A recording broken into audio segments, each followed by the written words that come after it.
वो कहते हैं ना कि बिना जले भभूति नहीं मिलती, बिना जले भभूति नहीं मिलती और बिना चले अनुभूति नहीं मिलती। जब तक आप चलोगे नहीं इस पथ पर तब तक आपको अनुभूति का कोई महसूस ही नहीं। जिस दिन आपने भगवान शंकर के पथ पर चलना प्रारंभ कर दिया, जिस दिन आपने भगवान शंकर को एक लोटा जल समर्पित करना प्रारंभ कर दिया, जिस दिन आपने भगवान शिव की अविरल भक्ति को धारण करना प्रारंभ कर दिया, जिस दिन आपने भगवान शंकर के मूल मंत्र चाहे पंचाक्षर हो नमः शिवाय, चाहे षडाक्षर हो ओम नमः शिवाय या श्री शिवाय नमस्तुभ्यम, किसी भी मंत्र का जाप यदि आप एक लगन से, किसी भी मंत्र का जाप जब आप एक हृदय से, अपने चित्त से, अपने मन से जब करना प्रारंभ कर दोगे तो ये निश्चित है कि तुम उस समय पर अकेले नहीं रहोगे, वो देवता देवाधिदेव महादेव तुम्हारे साथ चल रहे हैं। बिना जले भभूति नहीं मिल सकती। गाय के गोबर को, कंडे को भी जलना पड़ता है तब वो भभूति बन पाता है, लकड़ी को जलना पड़ता है तब वो भभूति बन पाती है, कोई सामग्री को जलना पड़ता है तब जाकर वो भभूति बन पाती है। बिना जले भभूति नहीं मिलती और बिना चले अनुभूति नहीं मिलती। बिना चले आपको अनुभूति का अनुभव नहीं होगा। कई लोग कहते हैं कि हम शंकर भगवान को नहीं मानते, हम शिव जी पर एक लोटा जल नहीं चढ़ाते, हम शंकर भगवान का स्मरण नहीं करते, हम देवी को नहीं मानते, हम देवता को नहीं मानते, हम इसको नहीं मानते, हम राम को नहीं मानते, हम कृष्ण को नहीं मानते। ये दुनिया के लोग हैं जो फालतू की बात कर सकते हैं, क्योंकि उन्होंने अभी इस पथ पर चले नहीं। जिस समय पर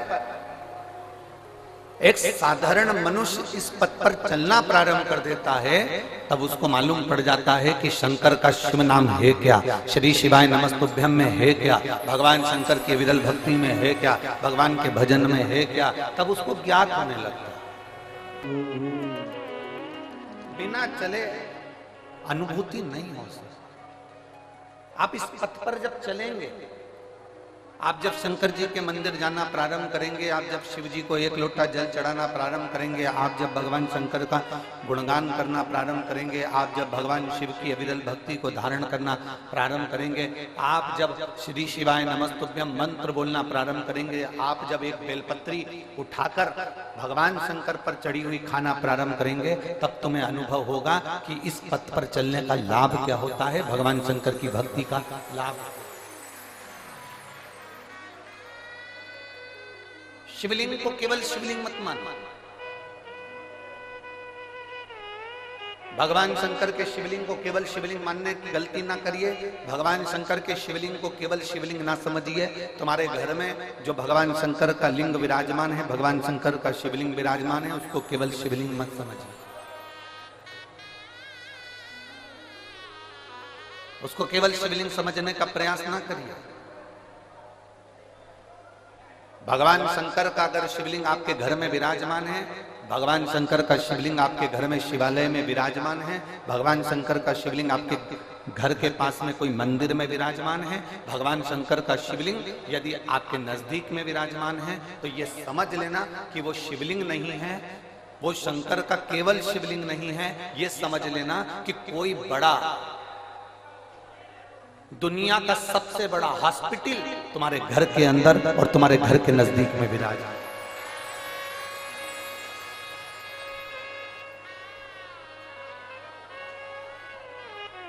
उसको केवल शिवलिंग मत समझिए, उसको केवल शंकर भगवान का शिवलिंग मत समझो, उसको ये समझिए कि वो हमारे घर में जो शंकर भगवान का शिवलिंग विराजमान है, हमारे घर में जो शंकर भगवान का शिवलिंग है, वो साधारण नहीं, वो स्वयं शिव का एक प्रतिबिंब है। वो बहुत छोटा सा शिवलिंग नहीं, वो आपके घर में देवाधिदेव महादेव स्वयं कालाधिपति विराजमान है। बस उस शंकर को पहचानने के लिए तुम्हारे नेत्र अच्छे चाहिए।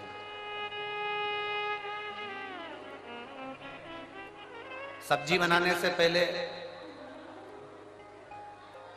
आलू बनाने से पहले आलू को धोते हो कि नहीं धोते हो? जम के बोलो जरा।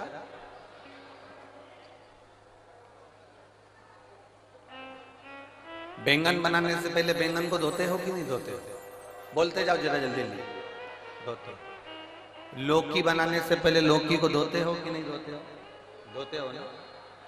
कपड़ा गंदा हो जाता है तो कपड़े को धोते हो कि नहीं धोते? बोलते जाओ। धोते हो। आलू गंदा हो गया तो आलू को धोया है, लौकी गंदी हो गई तो लौकी को धोया है, कपड़ा गंदा हो गया तो कपड़े को धोया है। इनको धोने के लिए पानी की जरूरत पड़ती है, पर जब ये मन गंदा हो जाता है इसको धोने के लिए पानी नहीं सत्संग की जरूरत पड़ती है। जब ये मन भटकने लगे, जब यह मन तुमको लगने लगे कि ये भटक रहा है, ये केंद्रित नहीं हो रहा, ये भगवान की विरल भक्ति की ओर जा नहीं रहा, तब इसको कहीं शिव पुराण की कथा में ले जाकर बिठा। अब इस मन को भगवान शंकर की कथा में ले जाकर बिठा दो और मन को भगवान शंकर की विरल भक्ति में डुबाने का प्रयास करो। फिर यह मन भटकेगा नहीं।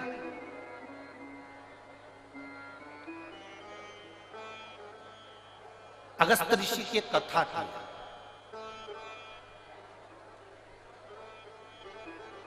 अगस्त ऋषि का एक संवाद आता है कि जिन अगस्त ऋषि को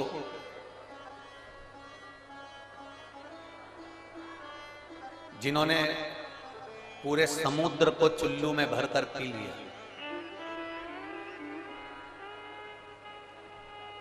जिन अगस्त बाबा के दरवाजे पर भगवान शंकर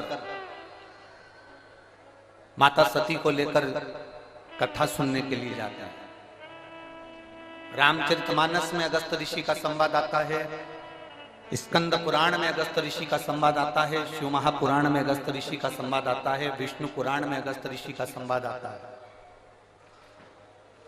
जिन अगस्त ऋषि को कुंभज ऋषि भी कहा गया,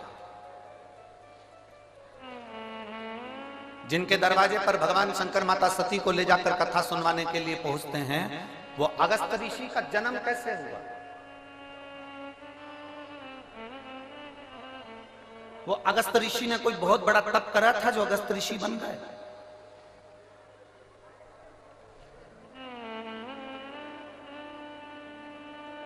वो अगस्त ऋषि ने बहुत बड़ी तपस्या करी थी जो अगस्त ऋषि बन गए? अगस्त ऋषि का जन्म कैसे हुआ? जो भगवान शंकर को सती जी के साथ में बिठाकर कथा सुना रहे हैं, वो अगस्त ऋषि पृथ्वी पर पैदा कैसे हो गए? उनका जन्म कैसे हो गया? ऐसा कौन सा पुण्य अगस्त ऋषि ने कर दिया जो वो भगवान शंकर को कथा सुना रहे हैं? ऐसा कौन सा पुण्य अगस्त ऋषि ने कर दिया, कुंभज ऋषि ने कर दिया जो माता सती को कथा सुना रहे हैं? अगस्त ऋषि ने, कुंभज ऋषि ने ऐसा कौन सा पुण्य कर दिया जो समुद्र को चुल्लू में भरकर पी गए? अगस्त ऋषि, कुंभज ऋषि ने ऐसा कौन सा पुण्य कर दिया जिसके बल पर वो देवताओं के हित के लिए कार्य करने लगे? और जब सारे असुर, सारे राक्षस समुद्र के अंदर छुप जाते हैं तो वो समुद्र के जल को पीकर असुरों को पेट में ही मार देते हैं। वो कुंभज बाबा, वो अगस्त ऋषि का जन्म कैसे हुआ? स्कंद पुराण कहते हैं प्रभास क्षेत्र में, स्कंद पुराण कहती है प्रभास क्षेत्र में एक भगवान शंकर का बड़ा सुंदर शिवालय है जिसका नाम वैश्वानरेश्वर है। वैश्वानेश्वर शिवलिंग का एक बड़ा सुंदर प्राचीन, बहुत प्राचीन कहते हैं, हजारों हजारों वर्ष पहले का वो शिवलिंग है, बहुत प्राचीन। कई वर्ष निकल गए, हजारों हजारों वर्ष। कहते हैं जिस समय पर काशी का निर्माण था उस समय पर शंकर पार्वती जब भ्रमण के लिए निकले थे तो वैष्णेश्वर शिवलिंग का निर्माण उन्होंने खुद किया। प्रवास से उसी शिवलिंग के मंदिर के गर्भगृह में, उस मंदिर के अंदर एक तोता रहता था, एक मिट्ठू, एक तोता घोंसला बना लिया था। उसकी धर्म पत्नी, वो तोते की धर्म पत्नी, वो मिट्ठू की धर्म पत्नी, वो शुक्र की धर्म पत्नी भी उसके साथ में रहती थी, दोनों साथ में।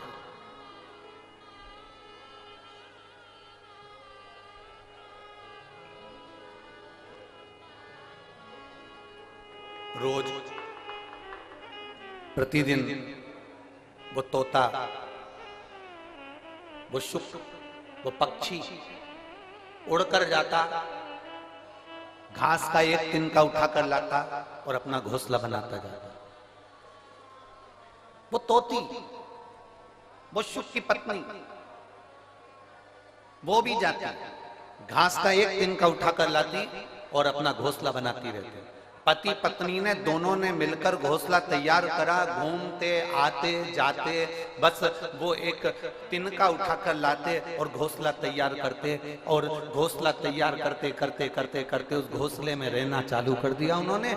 मंदिर में एक घोंसला बना लिया, शंकर के शिवलिंग के उस मंदिर में उन्होंने घोंसला बनाया, और वो पक्षी, वो तोता अपनी पत्नी के साथ में उसमें रह रहा है। अब दोनों घूमने जाते हैं, दोनों आते हैं और वहां बैठ जाते हैं। समय बीता, दोनों के प्राण छूट गए, दोनों मर गए, दोनों के प्राण छूटे। और प्राण छूटने के बाद वो जब तोता तोती मरे, मरने के बाद यम की कैद में जब वो चढ़े, धर्मराज ने उनका निर्णय किया। धर्मराज से किसी ने कहा कि ये तोता तोती मरे हैं, ये पक्षी मरे हैं, ये पक्षी मरे हैं, तो इनका अगला जन्म किसका होगा। इतने में धर्मराज ने कहा कि इन्होंने अपनी पूरी जिंदगी अपना घोंसला बनाने में निकाल दी, अपना घर बनाने में निकाल दी, इसलिए इनको स्वर्ग नहीं मिलेगा, इनको अच्छा जन्म नहीं मिलेगा, इनको नरक फेंक दिया जाएगा। इतनी देर में वहीं से नंदी पर बैठकर मेरे देवाधिदेव महादेव निकल कर जा रहे थे, जो कालाधिपति थे।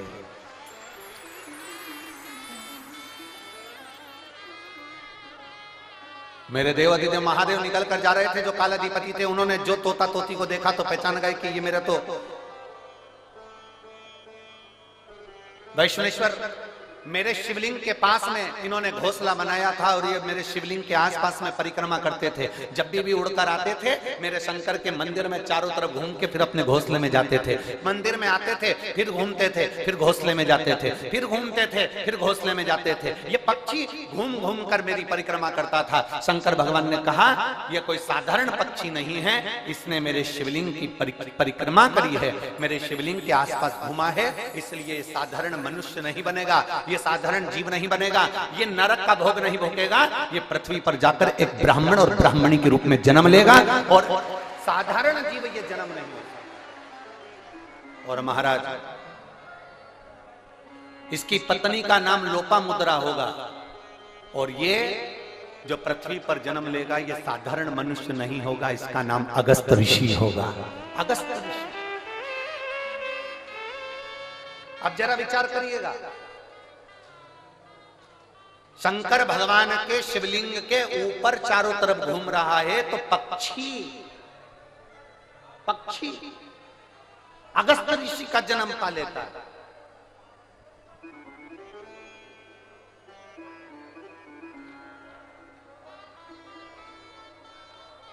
जिस प्रदोष व्रत का हम वर्णन करते हैं, जिस प्रदोष के दिन का आपको बधाई कल हमने दी थी कि प्रदोष की आपको बधाई हो। प्रदोष शाम का जो समय होता है, प्रदोष काल जो होता है, उसका वर्णन जब हम करते हैं, ये प्रदोष की पूजन का विधान किसने बनाया, ये प्रदोष की पूजन का नियम किसने बनाया, ये प्रदोष की संध्या काल का, प्रदोष के समय का पूजन का विधान कौन बनाया, ये प्रदोष के समय पर एक बेलपत्र चढ़ाने का विधान किसने बनाया, प्रदोष के समय पर एक समीपत्र चढ़ने का विधान किसने बनाया, प्रदोष के समय पर अगर मान लो कोई भिखारी से भिखारी व्यक्ति भी है जो ठेला चला रहा है, उसके पास में खाने के लिए कुछ नहीं है, फटे कपड़े पहन रहा है, उसकी जिंदगी में कुछ भी नहीं बचा और कर्जे में लदालूम हो गया। एक चावल का दाना अगर वो प्रदोष के दिन, प्रदोष काल में शाम के समय पर शंकर के शिवलिंग पर चढ़ा देता है तो 3 या 4 प्रदोष में उसका कर्जा चुकना प्रारंभ हो जाता है। प्रदोष का विधान। इतना ये प्रदोष का वर्णन करा किसने? इतना प्रदोष की महत्वता बताई किसने? कौन करे इतना वर्णन? अगर प्रदोष की महत्वता बताने वाला कोई है, इसीलिए मेरे शंकर भगवान माता सती को लेकर कुंभज ऋषि के यहाँ, अगस्त ऋषि के यहाँ कथा सुनने के लिए गए थे, क्योंकि उनके बराबर कोई शंकर के महत्व को बता नहीं सकता और प्रदोष के महत्व को नहीं बता सकता। सती मैया को प्रदोष का महत्व बताने के लिए शंकर सती जी को लेकर कुंभज बाबा के यहाँ गए थे, अगस्त ऋषि, कि प्रदोष के महत्व को तो जानो सती, तुम प्रदोष के महत्व को तो सती जानो, तुम प्रदोष के महत्व को तो सती पहचानो कि प्रदोष का महत्व क्या होता है, प्रदोष काल का महत्व क्या होता है, प्रदोष के समय का महत्व क्या होता है। जिस समय पर सूरज डूब रहा हो,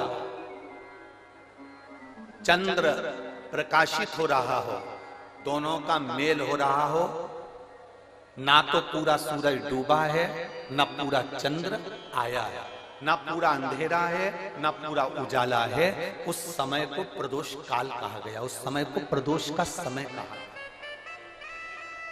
प्रदोष काल कहा। अब कई लोग हमसे कहते हैं, गुरुजी आप हमको प्रदोष का समय बताया करो कि प्रदोष काल किसको कहते हैं, प्रदोष का समय किसको कहते हैं।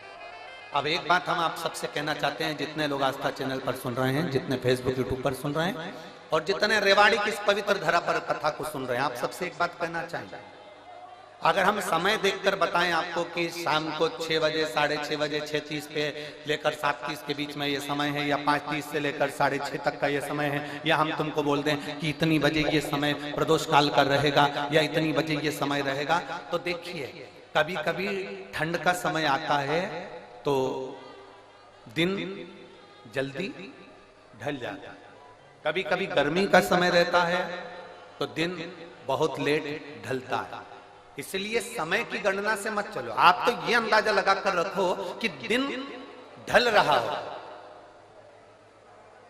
अंधेरा होना शुरू हो रहा हो, सूरज डूब रहा हो, चंद्र प्रकाशित हो रहा हो, अंधेरा अपना काम कर रहा है, सूरज ढलता जा रहा है, दिन कम होते चले जा रहा है और अंधेरा थोड़ा बढ़ते चले जा रहा है। इन दोनों का जो मिलन का समय हो, अब वो कितनी भी बजे, आप तो बस उसके मिलन का समय निकाल लो, वही समय प्रदोष काल कहलाता है, वही समय प्रदोष।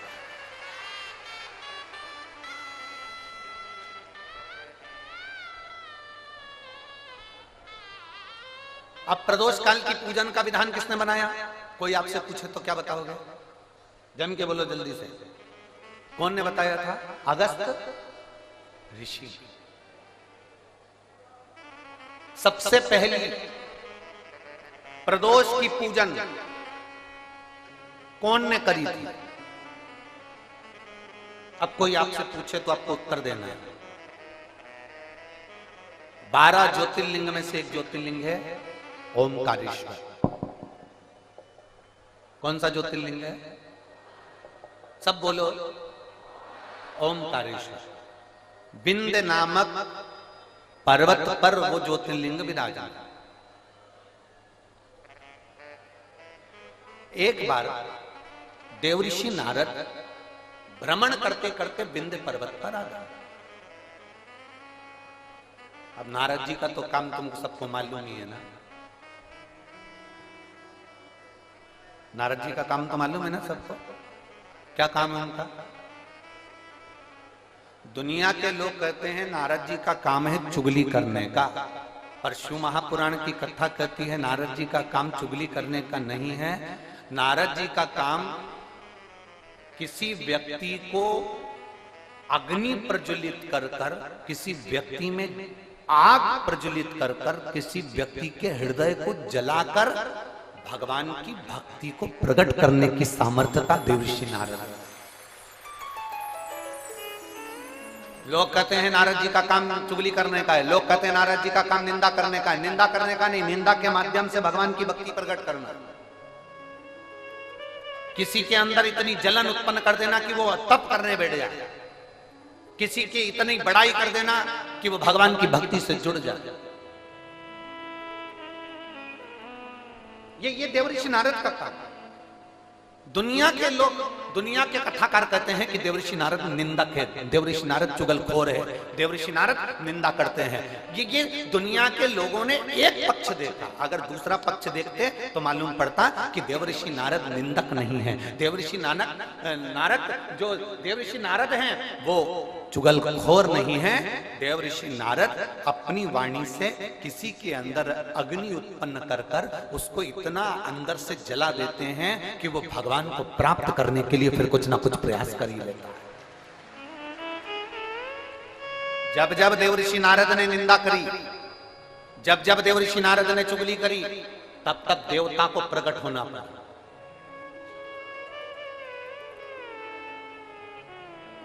गए थे माता लक्ष्मी के पास में। देवर्षि नारद ने माता लक्ष्मी जी से कह दिया था, मैया बहुत भूख लग रही है, कुछ खाने का है क्या? बहुत तेज भूख लगी है, कुछ खाने का है आपके पास में? मैया ने अंदर से जाकर मोतीचूर का लड्डू ला कर दे दिया। नारद जी ने जो मोतीचूर का लड्डू खाया तो नारद जी ने कह दिया, मैया लड्डू तो अनसुईया जी के घर के थे, क्या जोरदार लड्डू बनाती है मैया, तुझे तो लड्डू बनाना भी नहीं आता लक्ष्मी मैया। अब तो लक्ष्मी जी को क्रोध आ गया। इतनी देर में नारद जी पहुंच गए पार्वती जी के यहाँ। पार्वती जी के यहाँ पहुंचते से मैया भूख लग रही है, भूख बहुत तेज है। पार्वती जी अंदर गई, उन्होंने आकड़िया की रोटी काकड़िया की साग नारद जी को दे दी। नारद जी भोजन करते से बोले, मैया रोटी तो अनसुईया जी के घर की थी, क्या रोटी बनाती है, क्या रोटी। अब पार्वती जी का हृदय जल गया। थोड़ी देर बाद नारद जी ब्रह्मा जी के यहाँ पहुंच गए। ब्रह्माणी बैठी थी, ब्रह्माणी से कहा, मैया बहुत तेज भूख लग रही है। ब्रह्माणी अंदर गई, खीर बनाकर ला कर दे दी। नारद जी बोले, मैया खीर तो अनसुईया जी के घर की थी, क्या जोरदार खीर थी। अब तो तीनों देवियां इकट्ठी हो गई। मोहल्ले की तीन माताएं अगर एक जगह पर मिल जाए तो समझ लेना कि किसी ना किसी की बुराई चालू है, किसी ना किसी की निंदा चालू है। अगर ये तीनों एक जगह पर मिल गई है ना तो जरूर किसी ना किसी की निंदा चल रही है, किसी ना किसी की बुराई चल रही है, पक्का।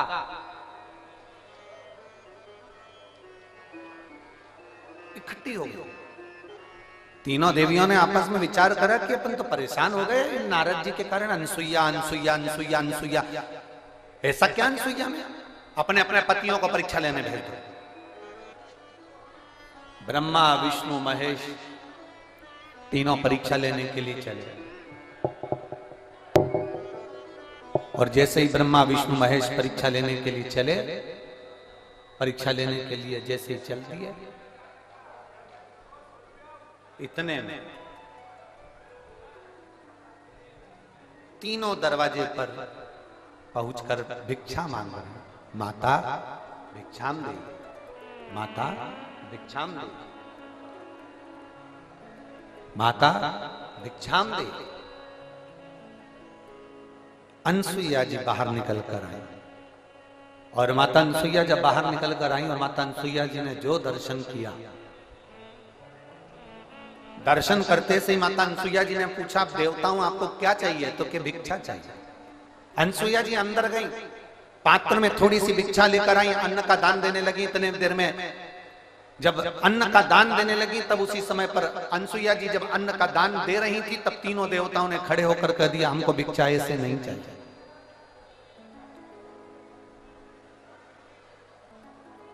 हमको ऐसी भिक्षा नहीं चाहिए।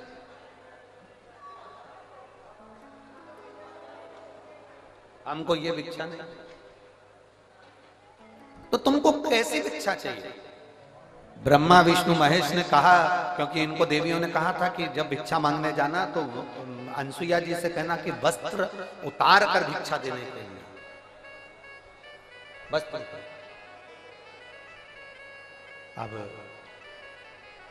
तीनों देवताओं ने कहा, मां भिक्षा तो चाहिए, मां भिक्षा तो चाहिए, पर वस्त्र उतार कर आए, वस्त्र। अनसुईया जी बोली कि देवताओं, आप कह रहे हो कि अंदर का स्पीकर बड़ा अंदर हो, आप कह रही हो कि भिक्षा चाहिए और भिक्षा चाहिए और वो भी वस्त्र उतार कर चाहिए। अनसुईया जी ने कहा, बाबा ऐसी कोई भिक्षा कोई नारी कभी नहीं दे सकती, ये भिक्षा कभी कोई नारी नहीं देगी। नारी अपने वस्त्र उतार कर कैसे भिक्षा देने आएगी? तीनों ने, जो ऋषि का रूप रखकर आए थे, साधु का रूप रखकर आए थे, उन तीनों ने कहा, मां भिक्षा तो हम ऐसे ही लेते हैं, अगर दोगी तो लेंगे, वरना भूखे रह जाएंगे, और अगर हम भूखे रह गए तो उसका दोष तुम्हें लगेगा। अनसुईया जी अंदर गई। नारद जी ने जो तीनों देवियों को अग्नि उत्पन्न करी थी, वो अग्नि आप काम कर गई। अनसुईया जी अंदर जाकर जल लाई। अगर मेरा सात्वित्व पक्का है, मैंने अपने पति की सेवा परमेश्वर मानकर करी है, तो ये तीनों के तीनों बच्चे हो जाए। जो जल छोड़ा, तीनों के तीनों देवता 1.5 महीने के छोड़ा हो गए। 1.5 महीने।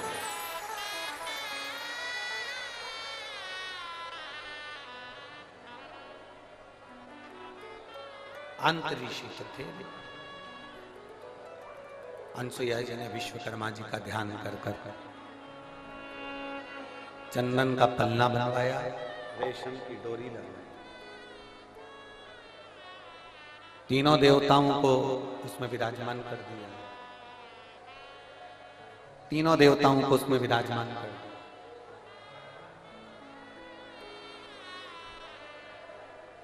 और तीनों देवता उसमें विराजमान हो गए। चंदन के पलने में रेशम की डोरी डालकर माता अनसुईया तीनों को झुला रही थी। इतने में अंतरी ऋषि का आगमन हो गया। अंतरी ऋषि ने पूछ लिया अनसुईया जी से कि ये किनके बच्चे हैं? अनसुईया जी तुरंत अंतरी ऋषि से कहती हैं, ये अपने बच्चे। अंतरी ऋषि ने कहा, अभी मैं स्नान करने गया था, तब तो एक भी नहीं था, और आया तो 3। अनसुईया जी बोली, भगवान जब देता है तो छप्पर फाड़ कर देता है।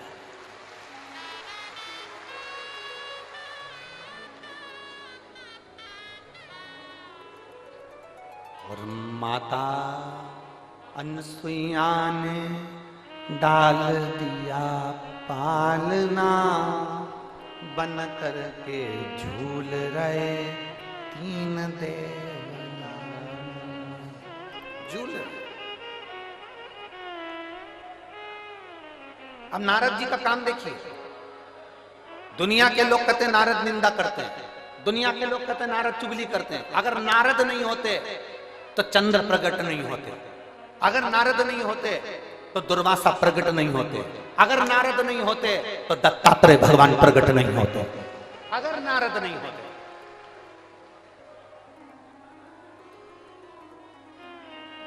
नारद जी चले, लक्ष्मी जी के पास में पहुंचे। मैया आज बड़ी बेचैन दिख रही हो। लक्ष्मी जी बोली, क्या बताएं, हुआ क्या? अपने पति को भेजा था अनसुईया जी की परीक्षा लेने के लिए, पर पते नहीं है उनके, आज बहुत दिन हो गए, दिखे नहीं मेरे को। नारद जी बोले, वो तो पल्ले में झूल रहे हैं। लक्ष्मी जी बोली, फालतू की बात मत कर, मेरा इतना बड़ा पति कोई पल्ले में झूलेगा? चल जा से जा। नारद जी वहां से चले तो पार्वती जी के यहाँ पहुंच गए। पार्वती जी बहुत डिप्रेशन में थी, बहुत टेंशन था माता पार्वती जी। भगवान देवऋषि नारद ने पूछा, माँ आप बहुत चिंता में दिख रही हो। नारद जी बोले तो पार्वती जी बोली, बहुत चिंता है, मेरी सहेलियों के कहने पर मैंने मेरे पति को परीक्षा लेने भेजा था, तो अभी तक पते नहीं है, और मेरे पति को तो कोई पकड़ भी नहीं सकता, कोई उनका किडनैप भी नहीं कर सकता, क्योंकि उनके गले में बब्बा पड़ा है। किसके बाप में दम है कि मेरे पति को पकड़ ले? चमचे। मैया पल्ले में झूल रहे हैं, सरस्वती मैया से भी कह दिया पल्ले में झूल रहे हैं। तीनों देवियों ने नारद जी के चरण पकड़ लिए। नारद रुक जा, तो ये बता कि हम हमारे पति को कैसे लेकर आए। नारद जी ने कहा जैसे तुम्हारे पति मांगने गए थे वैसे तुम भी चली जाओ। तीनों ने ब्राह्मण की पत्नी का रूप लिया, दरवाजे पर अनसुईया जी के पहुंच गई। अनसुईया जी के दरवाजे पर जाकर तीनों देवियों ने आवाज लगाई, माता भिक्षाम दे, माता भिक्षाम दे, माता भिक्षाम दे, माता भिक्षाम दे। बार बार आवाज लगाई जाए, बार बार आवाज लगाई जा रही है, माता भिक्षाम देहि, माता भिक्षाम देहि, माता भिक्षाम देहि।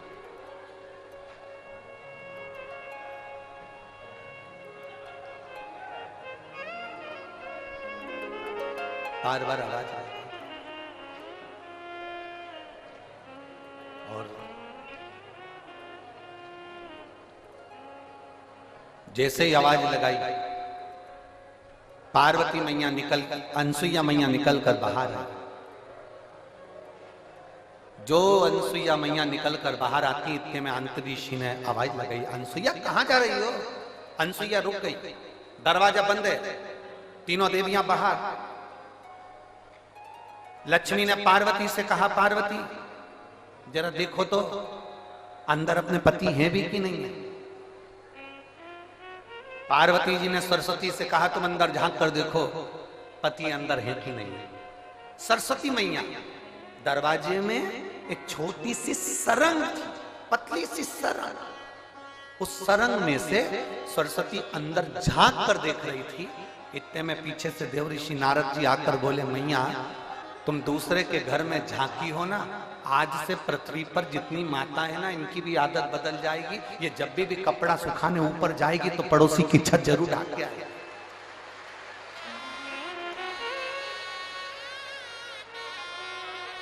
ए मैया,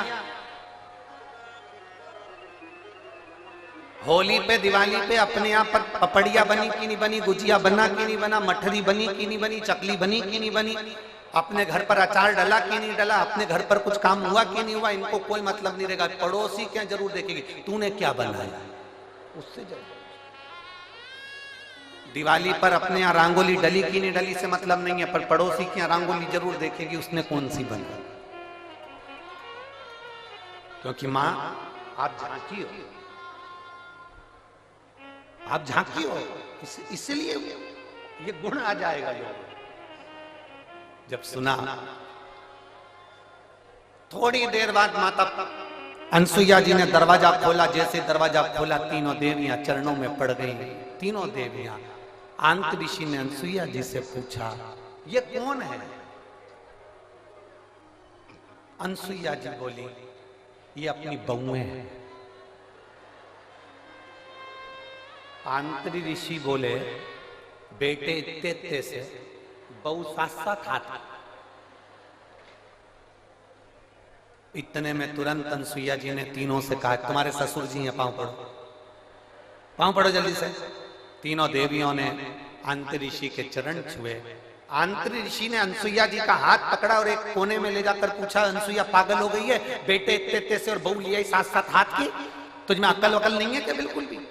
इतने से बच्चे की कोई शादी करते हैं जो इतनी बड़ी बड़ी बहुएं लेकर आ गई। इतने में अनसुईया जी बोली अपने पति से, स्वामी आजकल की बहुएं कमाता हुआ पति मिल जाता है लेकर के अलग हो जाती हैं। हमने कैसे पाल पोस कर बड़ा करा हम जानती हैं, अब बड़ा करेगी तब मालूम पड़ेगा, ले जा।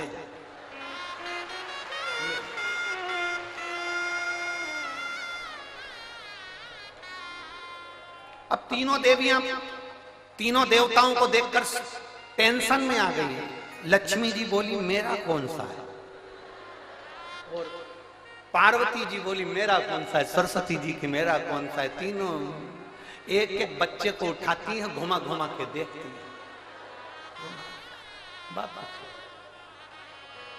हर माल 2 रुपया, जिसका जो अंश है उठा लो।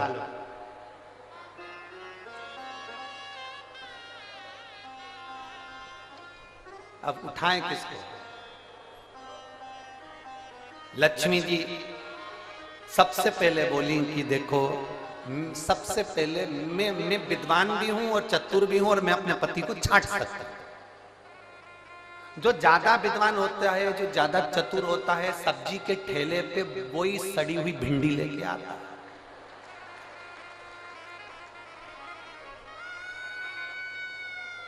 काना बैंगन जो ज्यादा समझदारी दिखाता है ना, वही लाता, वही छाट छाट के अलग अलग रखती जाएगी, रखती जाएगी, रखती जाएगी।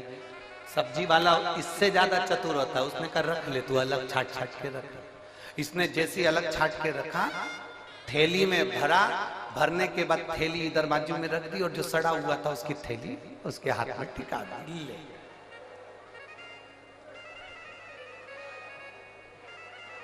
लक्ष्मी जी बोली सबसे पहले मैं छाटूंगी। लक्ष्मी जी ने अपने पति को छाटा।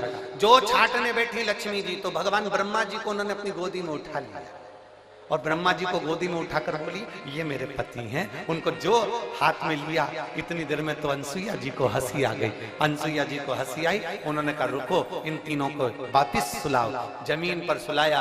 अनसुईया जी ने हाथ में जल लिया, अगर मेरा पतिव्रता धर्म प्रबल है, मेरा सात्वित्व पक्का है, तो मैं जल छोड़ती हूँ, ये तीनों के तीनों बड़े हो जाएं। तीनों बड़े हुए, उन्हीं के अंश अवतार चंद्र, दुर्वासा और दत्तात्रेय भगवान प्रकट।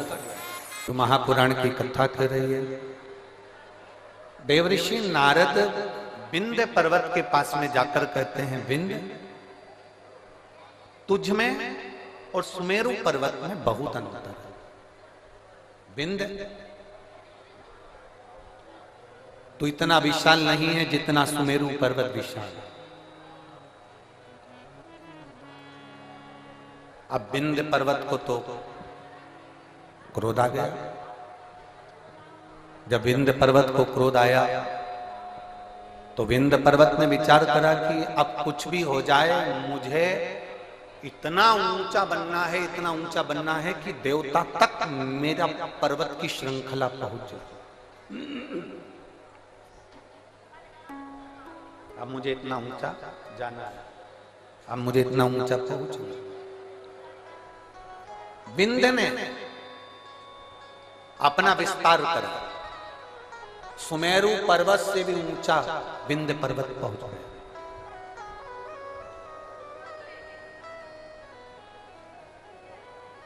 सूर्य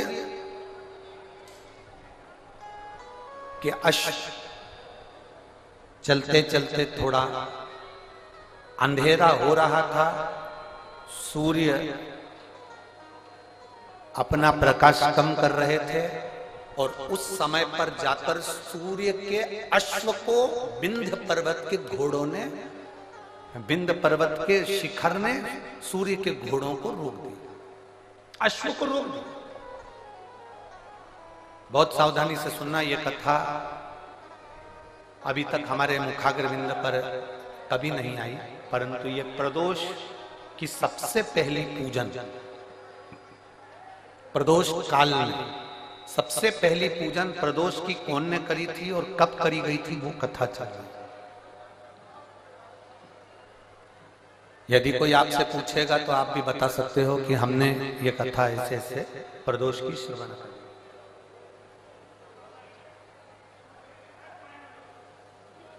एक सुख का अनुभव कराती है प्रदोष की पूजा।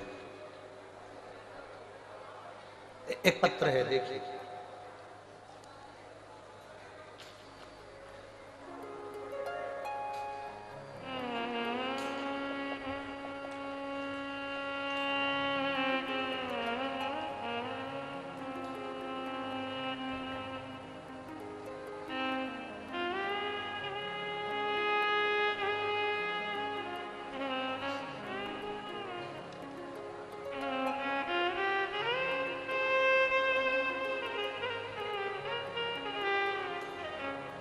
मेरा नाम अंशु, मैं अंशु हूं। मैं गाजियाबाद उत्तर प्रदेश की रहने वाली हूं। कहीं बैठी हो तो हाथ हिला सकते हो। मेरा नाम अंशु है, आशु है। मैं गाजियाबाद उत्तर प्रदेश की रहने वाली हूं। कहीं बैठी हो तो हाथ हिला सकते हो। उत्तर प्रदेश गाजियाबाद से आई हूं।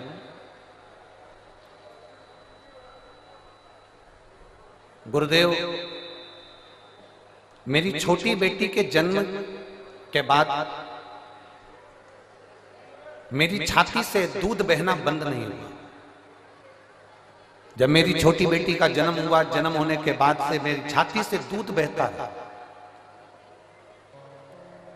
ऐसा कोई डॉक्टर नहीं जिसका हमने इलाज नहीं करवाया, पर वो दूध बहना बंद नहीं हो रहा था, लगातार दूध बहता ही जा रहा था। अब 1 महीना, 2 महीना, 4 महीना, 6 महीना, 8 महीना, 10 महीना इंतजार करा, पर दूध बहना बंद ही नहीं हुआ। तब हमने दिल्ली के एम्स हॉस्पिटल में जांच कराई और जांच में मालूम पड़ा कि मेरी छाती में कैंसर हो गया और मुझे कैंसर बता दिया गया और सर में ब्रेन ट्यूमर बता दिया गया। अब डॉक्टर ने कहा कि कैंसर तो तुमको हो गया है और ब्रेन ट्यूमर भी है, पर इसका ऑपरेशन बहुत जरूरी है। 16 मार्च 2024 ऑपरेशन की तारीख दी गई। आज कौन सी मार्च चल रही है? जम के बोलिए। 23 मार्च 2024। 16 मार्च 2024 ऑपरेशन की तारीख दी गई और जैसे ही हमको 1 महीने बाद की जो तारीख दी गई, हम जब फरवरी में उनको दिखाए तो उन्होंने हमको 16 मार्च 2024 की तारीख दी और 1 महीना हमको दिया गया कि ये ब्रेन ट्यूमर का और कैंसर का ऑपरेशन सर्जरी आपको कराना है।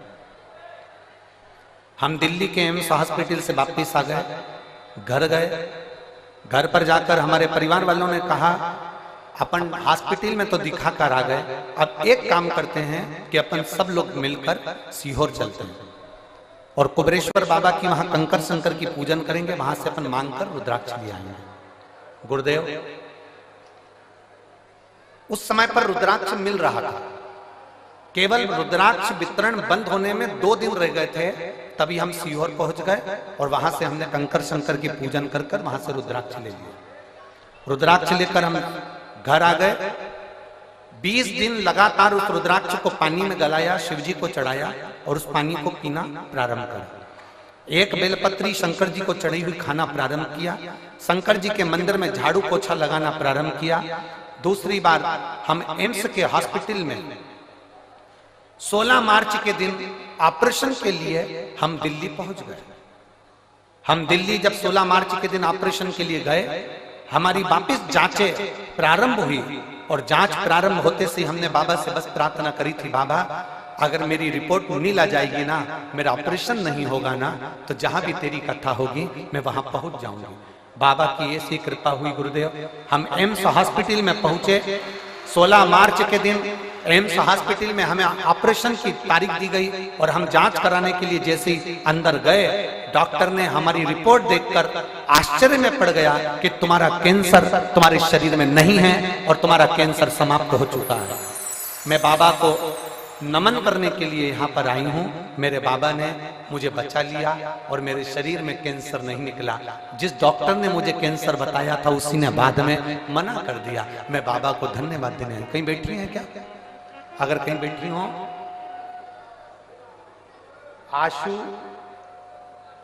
नाम है इनका, गाजियाबाद उत्तर प्रदेश की रहने वाली हैं, जिनका मोबाइल नंबर ये है। शिव तक एक पत्र और है।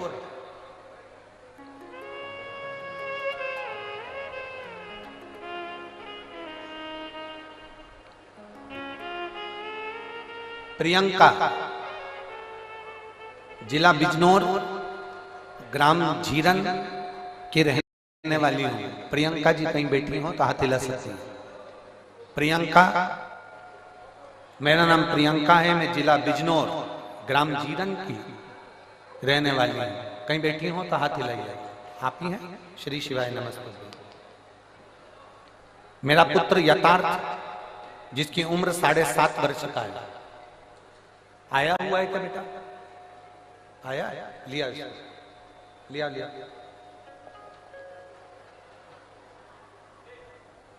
मेरा पुत्र यथार्थ 7.5 वर्ष का है। 6 मार्च 2023 को अचानक स्कूल में इसको उल्टी होने लगी, और स्कूल में जब उल्टी होने लगी तो हमने नजदीक के हॉस्पिटल में भर्ती कराया। जांच में पता लगा कि बच्चे की पित्त की थैली में पथरी है, और हम पेन क्रिया में सूजन है, जिसके कारण बच्चे को पेन क्रिया का अटैक हुआ है। यह देखते हुए हमने डॉक्टर को बच्चे को देहरादून हायर सेंटर के लिए रेफर कर दिया। जब देहरादून के हायर सेंटर में हम बच्चे को लेकर पहुंचे, 15 दिन इलाज करने के बाद छुट्टी करके घर भेज दिया, तब 7 दिन के बाद बच्चे को सीधे पांव में, सीधी टांग में बहुत भयंकर दर्द उठा। जब सीधी टांग में दर्द उठा, हम बच्चे को लेकर देहरादून उसी अस्पताल में पहुंचे। दोबारा जांच करने पर पता चला कि बच्चे को ब्लड कैंसर हो गया है। एक्यूट ल्यूकेमिया ब्लड कैंसर नामक एक बीमारी से ग्रसित हो गया। गुरुजी, जब यह सुनकर हम बहुत दुखी हो गए, तब डॉक्टर ने सलाह दी कि हमारे यहाँ पर बीमारी के डॉक्टर उपलब्ध नहीं है। इस बच्चे को जो वाला कैंसर हुआ है, इस कैंसर की बीमारी के हमारे पास डॉक्टर नहीं है। आप देहरादून से इसको ले जा सकते हैं, आप बच्चे को आगे के इलाज के लिए दिल्ली ले जाओ। सर, गंगाराम अस्पताल के लिए हम बच्चे को दिल्ली लेकर आ गए। वहां पर हमने बोन मैरो टेस्ट कराया और बीमारी क्लियर हो गई कि इसको वो बीमारी है, और कैंसर की बीमारी के कारण बस ये बच्चा तकलीफ में आ गया। अब करें तो करें क्या?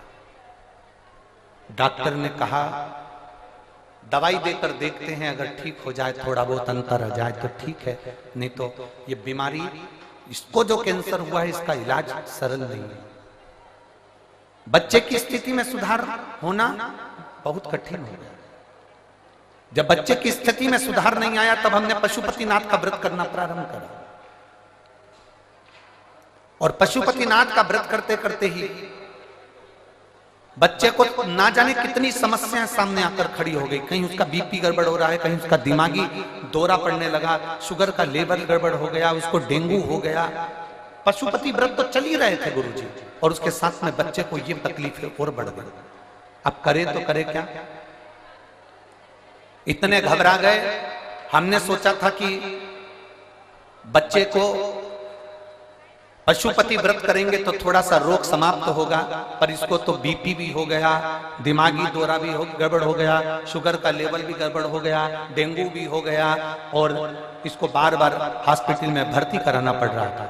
पर हिम्मत नहीं है हरि गुरुदेव। आप कहते हो ना, बाबा कुछ ना कुछ अच्छा जरूर करेगा और बाबा जरूर सुनेगा। हमने फिर वापिस पशुपति व्रत करा, और व्रत करते करते हम सीहोर चले गए, और सीहोर जाकर कुबेरेश्वर धाम का रुद्राक्ष लेकर आए, और वहां से कंकर शंकर की पूजन कर कर एक कंकर को उठा लाए। हम रुद्राक्ष गलाकर शंकर जी पर जल चढ़ा देते, बेलपत्री बच्चे को खिला देते, बाबा को उस बच्चे को खिला देते, और ऐसी कृपा बाबा की हुई कि अब बच्चे को आराम लगना प्रारंभ हुआ और मेरा बच्चा ठीक होना प्रारंभ हुआ। गुरुदेव, बाबा की कृपा से बाबा ने ठीक करा है, और एक बेलपत्र अगर व्यासपीठ की मिलेगी तो मेरा बच्चा और भी ठीक होगा। ये मैं बाबा से प्रार्थना करने आया। शिव तत्व है, और खाली ना जाता कोई कर से तुम्हारे, खाली न जाता कोई दर से तुम्हारे। मैं भी खड़ी हो नदी बाहर पसारे, अपने हृदय से लगा लो गिरा जा रहा हूँ, उठा लो भोले अपने दर से अब तो ना डालो, गिरा जा रहा हूँ,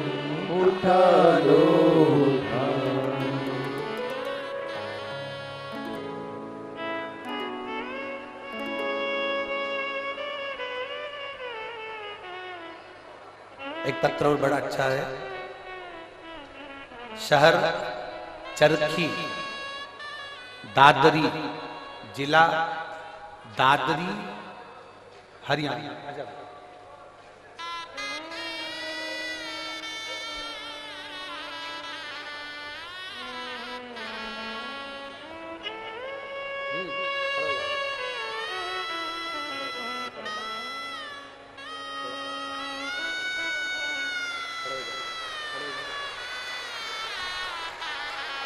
ठीक है, शंभु बोलो श्री शिवाय, श्री शिवाय नमस्ते।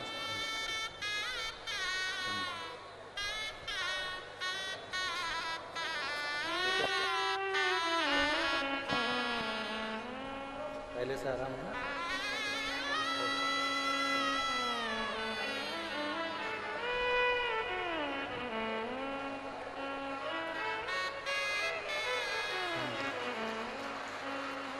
शहर चरखी, दादरी, जिला दादरी, हरियाणा। नाम ओमपति। फोन नंबर मेरा ये है। कहीं बैठी हो तो हाथ हिला सकते हैं, कहीं बैठे हो तो हाथ हिला सकते हैं। आप ही ने लिखा है, एक बार हाथ हिला दो। श्री शिवाय नमस्ते। शहर चरखी, दादरी, जिला दादरी, हरियाणा। ओमपति। फोन नंबर ये है। मेरे भाई के लिए गुरुदेव मैं वर्णन करना चाहती हूँ। शिव बाबा का क्या वर्णन करूं। मेरे भाई को 2023 से कैंसर हो गया है। उसका इलाज जिंदल हॉस्पिटल हिसार में चल रहा है। नाक में कैंसर हुआ, नाक का ऑपरेशन करवाया, फिर गले में कैंसर हो गया। गले में कैंसर हुआ।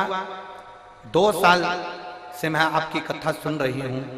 मैंने मेरे भाई से कहा कि अगर डबल से कैंसर हो रहा है तो तू सीहोर जा, रुद्राक्ष ला और उस रुद्राक्ष को पानी में गलाकर शिव जी को चढ़ाकर पीना प्रारंभ कर। मैं मेरे भाई की तरफ से यहाँ पर दंडवत करने के लिए, प्रणाम करने के लिए आई हूँ, कथा सुनने के लिए आई हूँ। हम लोग रुद्राक्ष लेने के लिए सीहोर चले गए और वहां से रुद्राक्ष लेकर आए। जब रुद्राक्ष लेकर आए, भाई की एक रिपोर्ट, एक ऑपरेशन और डॉक्टर ने बोल दिया था वो कराना था, जो कि 12 मार्च 2024 को वो ऑपरेशन होना था। हमने बाबा से प्रार्थना करी, अगर बाबा आप संभाल लोगे तो मैं कथा सुनने के लिए पंडाल में जाऊंगी। मेरे भाई की जब दूसरी रिपोर्ट हमने जब जिंदल हॉस्पिटल में दिखाया तो 12 मार्च के दिन रिपोर्ट में आया कि इसकी सारी रिपोर्ट नील है और ये बालक अब ठीक हो गया है, इसका कैंसर समाप्ति का। एक बार हाथ हिला दो बहन, बधाई। इसके लिए एक बेलपत्र ले जाओ, आजा आजा, एक बेलपत्र इसके लिए ले जाओ। शिव है वो घड़ी है और खाली ना जाता कोई दर से तुम्हारे, खाली न जाता कोई दर से तुम्हारे। मैं भी खड़ी हूँ बाएं पसारे, अपने हृदय से लगा लो गिरा जा रहा हूँ, उठा दो भोले अपने दर से अब तो न टालो, गिरा जा रहा हूँ, उठा दो। एक शिव भक्ति को जगाइए।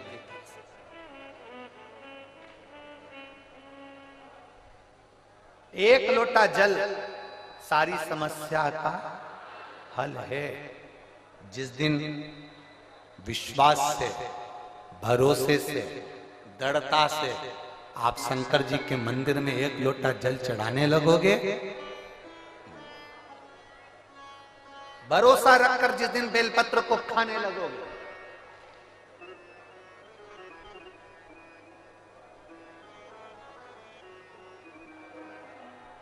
जिस दिन बेलपत्र को खाने लगे, भरोसा रखकर जिस दिन भगवान शंकर की भक्ति में तुम डूबने लगोगे, उस दिन तुम्हारी जिंदगी की सारी बीमारी, सारा दुख, सारी तकलीफ मेरे काल अधिपति महाकाल राजा की। तुम्हारे जीवन का सारा दुख वो काल अधिपति महाकाल मेरे कुबेर भंडारी, मेरे कुबेरेश्वर महादेव का हो। एक निवेदन हम जरूर करेंगे, कभी मौका लगे, कभी मौका लगे, इस पंडाल में बोलकर जाना बाबा से कि बाबा मुझे ऐसा धन देना कि एक बार मैं भी कुबेरेश्वर धाम सीहोर आ सकूं और तेरे धाम में आकर कथा सुन सकूं, कंकर शंकर की पूजन कर सकूं, वहां का रुद्राक्ष ले सकूं, कभी कभी। और जरूरी नहीं है कि वहां का रुद्राक्ष केवल बीमारी के लिए काम आता है ना, कभी जिंदगी में कुबेरेश्वर धाम जाना और रुद्राक्ष मांग कर लेकर आना। और हम तो कहेंगे जितने कथा सुनने वाले हैं सारे श्रोताओं से निवेदन करेंगे, लाल धागे में उस रुद्राक्ष को अपने गले में धारण कर कर रखो, जिंदगी में कभी हार नहीं होगी, आगे बढ़ते ही जाओ। चाहे महिला हो चाहे पुरुष हो, चाहे महिला हो चाहे पुरुष हो, गले में रुद्राक्ष होना जरूरी है, पहनो। कई लोग कहते हैं हम तुलसी की माला पहनते हैं, रुद्राक्ष पहन सकते, क्यों नहीं? किसने मना करा? कौन सा शास्त्र में लिखा है, कौन सी वेद में लिखा है, कौन से पुराण में लिखा है कि तुलसी को पहनने वाले रुद्राक्ष नहीं पहन सकते, या रुद्राक्ष को पहनने वाले तुलसी नहीं पहन सकते?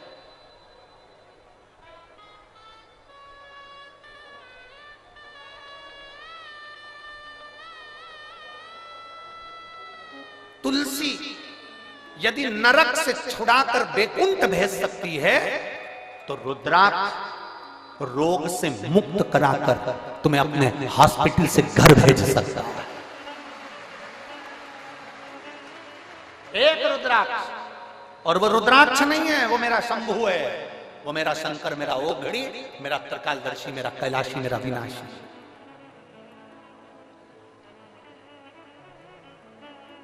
कई लोग कहते हैं गुरुजी अभी आपके यहाँ पर रुद्राक्ष उत्सव हुआ, अभी आपके यहाँ पर 26 तारीख को सुबह 10 बजे महादेव की होली है, आप हमेशा भक्तों को वहां बुलाते रहते हैं। हमारा तो निवेदन है किसी बहाने से आओ, चाहे तुम 26 तारीख को होली खेलने के बहाने आओ, चाहे तुम रुद्राक्ष उत्सव के बहाने आओ, और मेरे बाबा के दरवाजे पर एक बार आकर तो देखो, 3 महीने में झोला खाली नहीं करना पड़ेगा वापिस।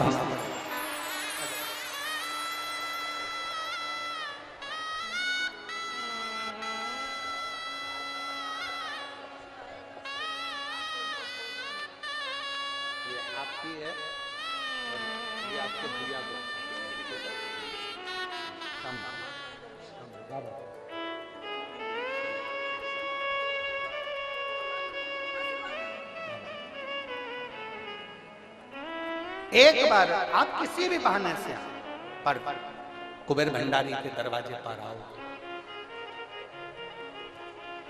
अगस्त बाबा तो काशी में निवास कर रहे हैं, देवऋषि नारद ने लगा दिया, विंध्याचल पर्वत ने अपनी आकृति बढ़ाई, सुमेरु से ऊंचा होने के लिए सूर्य नारायण भगवान का रथ रुक गया, दिन ढल रहा था, अंधेरा हो रहा था, उसी समय पर सूर्य के रथ रुक गया। समझ में नहीं आ रहा सूर्य देवता को करूं क्या। वो प्रदोष काल था, वो प्रदोष का समय था, वो प्रदोष की घड़ी थी, वो प्रदोष का पल था, जिस समय पर सूर्य ढल रहा था और रात्रि हो रही थी। दोनों का मिलन होते समय अश्व रुक गए। विंध्य पर्वत ने सूर्य के अश्वों को रोक दिया, आगे नहीं बढ़ पा रहे थे। सूर्य करे क्या? तब सूर्य देवता ने एक बच्चे का रूप रख लिया।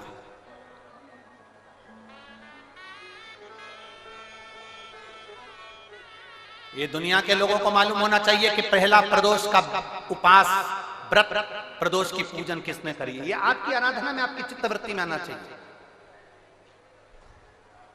कि प्रदोष के दिन एक चावल का दाना चढ़ाने वाला कभी गरीब नहीं हो सकता, कभी भिखारी नहीं हो सकता, कभी दरिद्र नहीं हो सकता। जब तक मालूम नहीं हो ना, तब तक आप भटको। और जिस दिन तुम्हारा विश्वास शिव महापुराण पर हो जाए ना, जिस दिन